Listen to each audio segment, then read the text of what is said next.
What time is it? Such a simple question, right? You glance at your phone, your watch, your laptop screen, and you get an answer to 30 p.m., 8 a.m.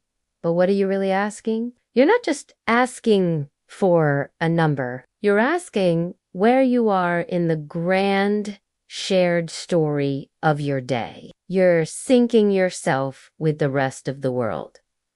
Think about it. Without a shared sense of time, society as we know it just wouldn't work. Imagine trying to schedule a meeting, catch a train, or even just plan to meet a friend for coffee if everyone had their own personal time. It would be chaos. This universal agreement on time is one of the most incredible, unspoken social contracts we have. It's the invisible framework that holds our lives together. But where did this agreement come from? For thousands of years, we looked to the sky, the sun's journey from sunrise to sunset, the moon's phases, the changing seasons.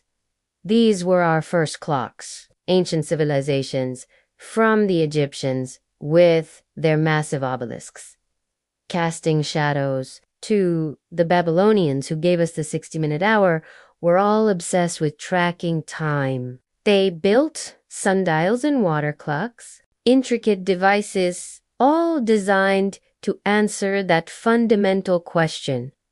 What time is it? They were trying to bring order to the universe, to predict the seasons for farming, and to schedule religious ceremonies.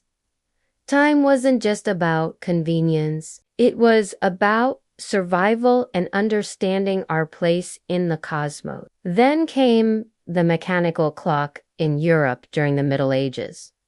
This was for the first time, time was disconnected from the direct observation of the sun and stars. It became a steady, ticking, mechanical beat. These early clocks were huge, housed in town squares and monastery towers. Their bells would ring out, telling everyone, not just the elite, but the farmers and merchants, when to work, when to pray, and when to rest. It standardized the day in a way that had never been possible before.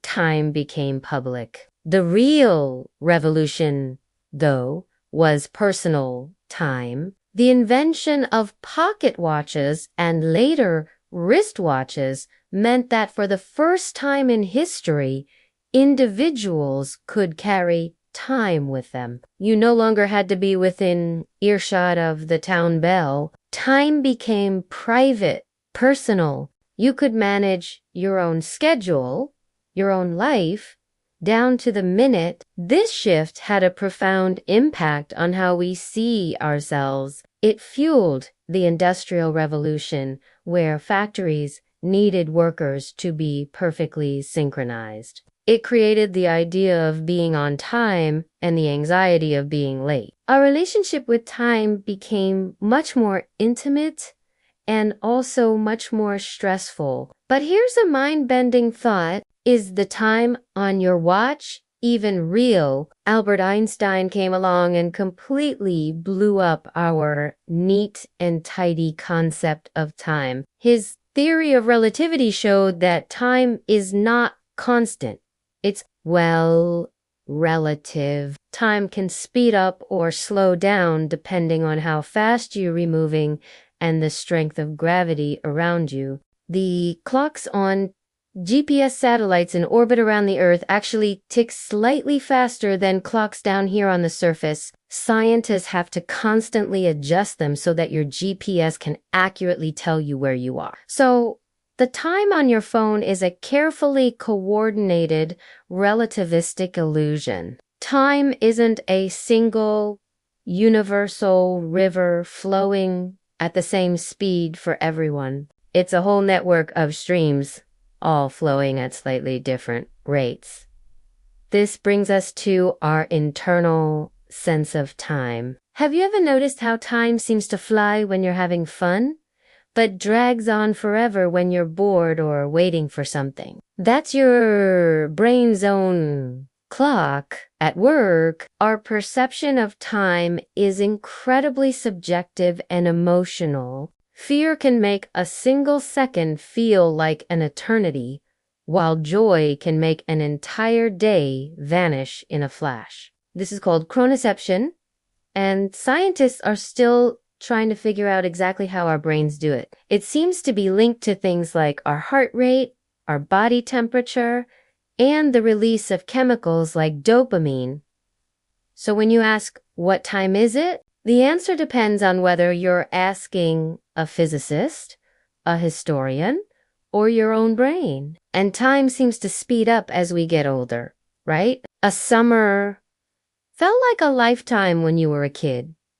But now years seem to just blur together. There are a few theories about why this happens. One idea is that when we're young, everything is new. We're constantly forming new memories, and our brains have more data points to process, making time feel fuller and longer. As we get older, our lives fall into routines. There are fewer novel experiences, so our brain doesn't have as much new information to record. And the years seem to pass by more quickly. It's the holiday paradox. A 2-week vacation feels long while you're on it because you're redoing so many new things. But when you look back, it feels like it went by in a flash. So how can we slow down time? The key seems to be novelty and mindfulness. Breaking your routine, learning a new skill, traveling to a new place,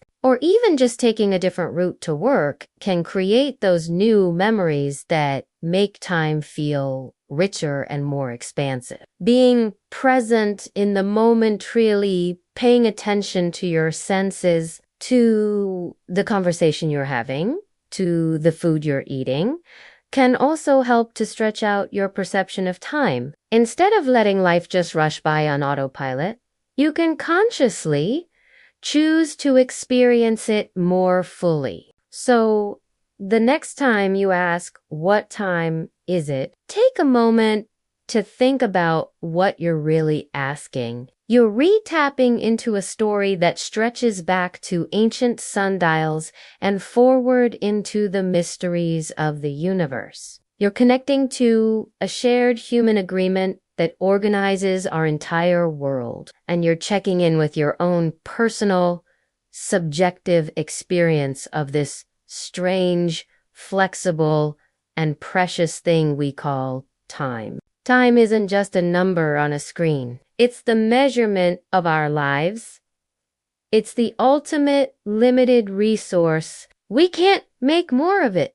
We can't get it back once it's gone. So the most important question isn't just what time is it, but what am I doing with my time? Thanks so much for watching and spending some of your valuable time with me. If you enjoyed this journey through time, be sure to hit that like button and subscribe for more explorations into the big questions. I'll see you in the next one.